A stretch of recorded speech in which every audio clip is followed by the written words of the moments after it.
સુશિક્ષિત એટલે માત્ર ડિગ્રીઓ હાંસલ કરી છે ના, એમ આજકાલ લોકોના મનમાં બહુ જ ખોટી ભાવનાઓ હોય છે. લોકોને એવું લાગે કે ભાઈ મોટી મોટી ડિગ્રીઓ છે એટલે ભણેલા ગણેલા. હું નથી માનતો એ ભણેલા ગણેલા કહેવાય.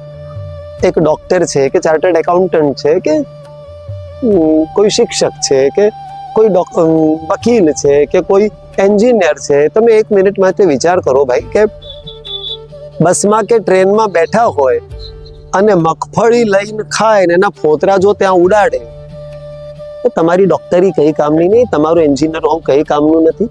તમે ભજીયા દુકાન ઉપરથી લઈને કાગળ ત્યાં નાખી દો, તમે ચાલતી કારમાંથી પાણીની બોટલો બહાર નાખો અને પછી એ કારની પાછળ ડોક્ટરનું સિમ્બોલ હોય. હું એવું માનું છું આના કરતા એક ગામડિયો ખેડૂત વધારે સારો. એના પાસે ખરું એજ્યુકેશન છે કે એની જોડે જો કોઈ પડીકું હોય તો એક ડસ્ટબિનમાં નાખે.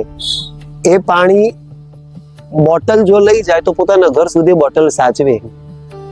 એટલે પૈસા આપણી જોડે હોવા, આપણે સુખી હોઈએ આર્થિક દૃષ્ટિએ, અને પછી આ રીતની હરકતો કરતા હોઈએ, રોડ ઉપર ચિચિયારીઓ પાડવી, આપણા પૈસાનું પ્રદર્શન કરવું, મારી દૃષ્ટિએ અને ખરો જે સંસ્કારી સમાજ છે એમની દૃષ્ટિએ આ બધું આછક લાવેલા છે.